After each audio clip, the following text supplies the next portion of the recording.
We're coming at you kind of late today. Sorry, it's a 2:10 start. But as you guys may have heard all week long, this is our last week at our UMC basement station.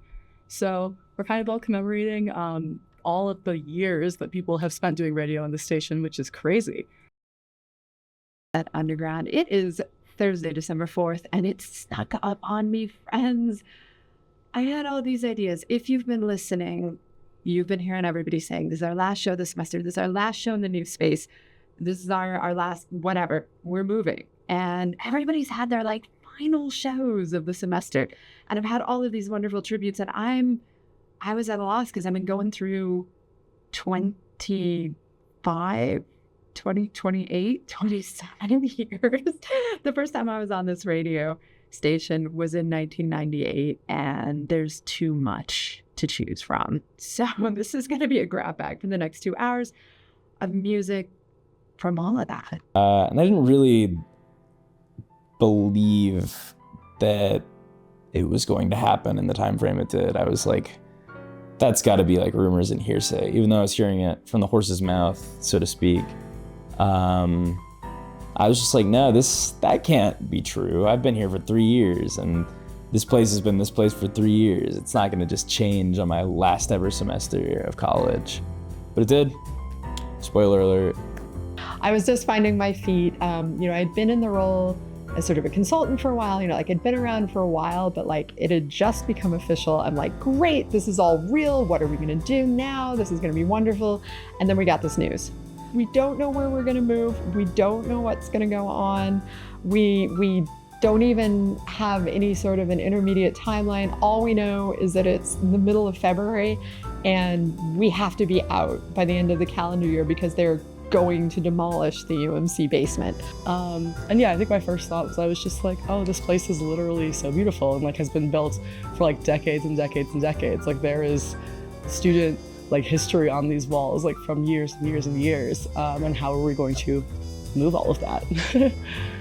I would definitely say very similar to me. I feel like people have found a community here where they can really, tap into what makes them passionate. I think one of the most special things about the radio station is that there are so many different things that you can do that anybody could walk in here and be like, hey, I'm passionate about this. And they would find something that they could do within the radio station. And so I think it's definitely less of the physical space and more of the people and the opportunities it presents. And I would say that, at least from what I've gathered, most people would probably feel that way. A lot of students went through the radio station thinking that they were making their mark on this campus, that it would always be there, and it's not anymore. This is one of those places, and I've met people I never thought I would meet, and I never would have met if I didn't join. And I just think it's wonderful that no matter who you are, you can come here and you're welcome. And I hope we continue being that place for people. That has a specific lyric in it is Ghost Ride by Crumb, and the lyrics, the radio reminds me I'm alive, is quintessential. That's so true. I love that. One of the biggest parts of my role is communicating with a lot of the station members and volunteers about announcements and stuff. So I was definitely stressed about sort of being the person that had to tell people about that. It all went okay in the end, obviously. To give somebody huge news is one thing, and then to give 150, 200 people huge news is a whole other thing. I had somebody ask if they could come into my office right after we learned that we had to move, and closed the door and said to me, very emotionally, I don't know if I can deal with this. I thought I would bring my kids here someday. And they fell apart, and I fell apart. Everybody just cried a little bit, then we kept going. Why it's so important? Why did Daddy come back here as soon as he found out that he was sick and was gonna die? Why did Daddy bring you here the last time I was here? And so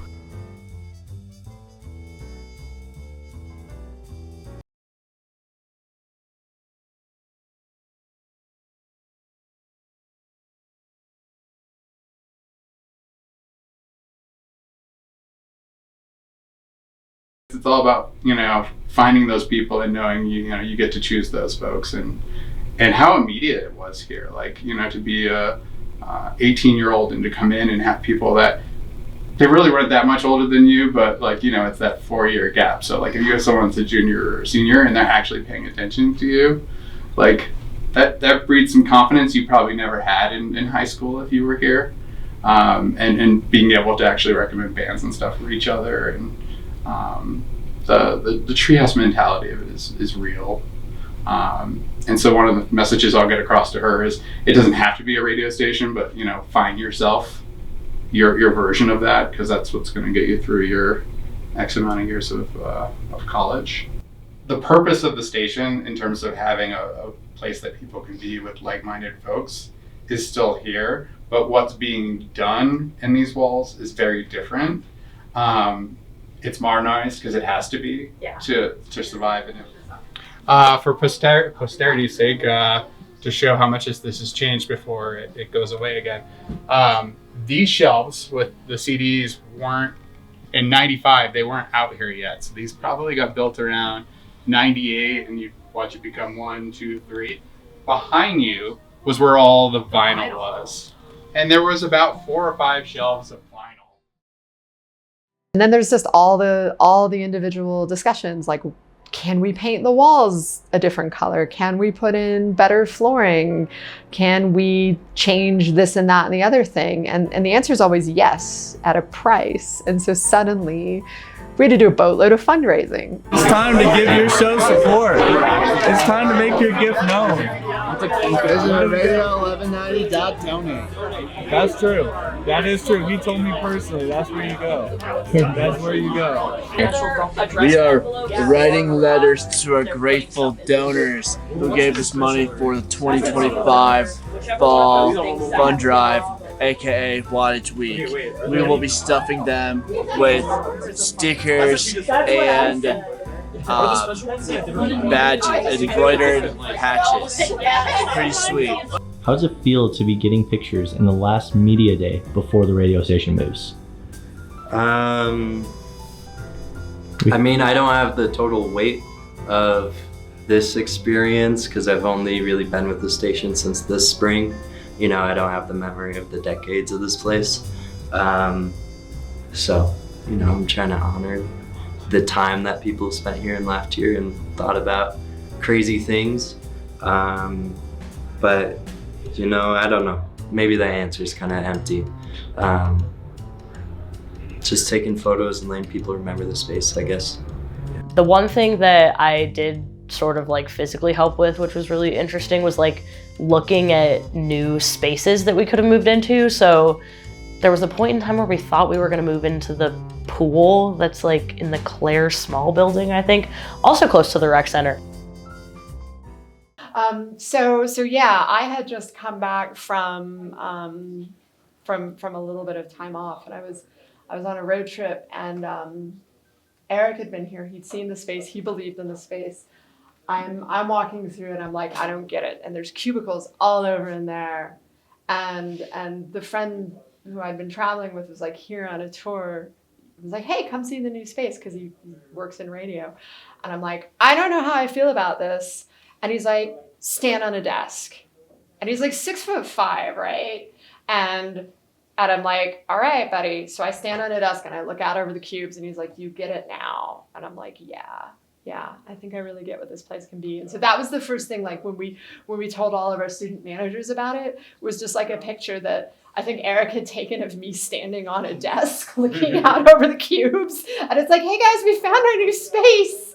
And everybody was really confused. But we've been showing everybody around and just trying to get as many, especially of our student managers, excited about this, because, you know, it's like, yeah, so we have to have the conversations to broker getting into the space, but the space belongs to the students, and we want them as much as we possibly can to make it their space.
welcome to the tech room. This is actually the center where all the audio for the station converges from the studios, and then we choose which audio to transmit out to air. So this got built over the Christmas break, and we actually used it briefly on the air from one of the studios 2 weeks ago Friday for an hour and a half or so. So this will live here. This is a giant mess that will gradually become more organized. And it is such a bad mess that I can't find one of my tools right now, but we'll figure that out. We share the space with a pumping system that takes stormwater out of the building that collects from the drains around the building. So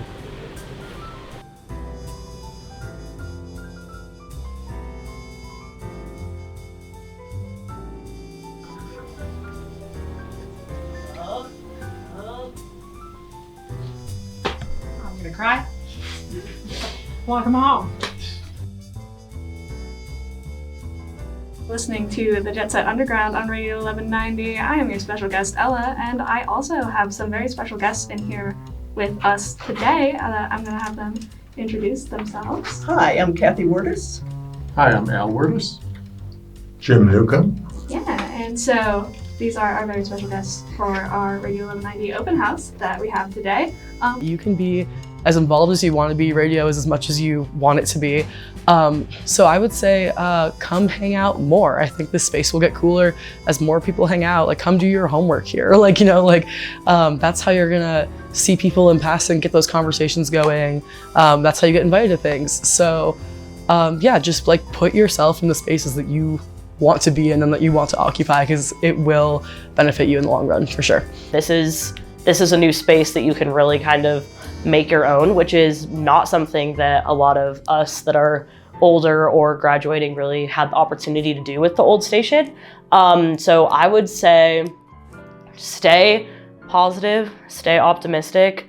There's a lot of evolution that's definitely going to be happening for the station in the coming years, and you should be really excited to get to be a part of that. This isn't the original space. I don't know, it's really weird to think about students coming here and thinking that this is where we've always been and this is what it's always looked like, because that couldn't be further from the truth. I feel like people can sense just from like how our students are and maybe like our social media and stuff that we're like a very kind of like eclectic organization. And I want students to know that over time being here, they can leave their mark just like we did in the old space. When you have a big space and there's a lot of people moving through it, it feels like a community. And I think that, like, I run a couple clubs at the radio, and when we get everyone in there and it's like filled up, it feels really nice. And it's nice to know that that can happen in one room, find out everything that you're missing, and think about how you're gonna leave a mark on this place to keep that history going, I think. Students who are going to join Radio 1190, never even experiencing the old station. Yeah. What would you say to those students? I don't know that I would really say anything different than welcome.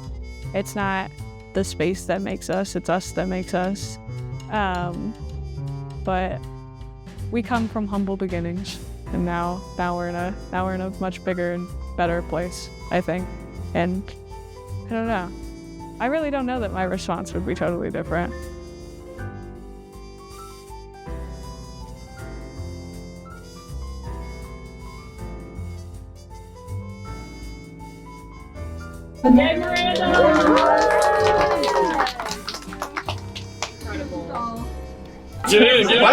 Sorority squad! Yes, you ready? Let's see. Come to me. I should do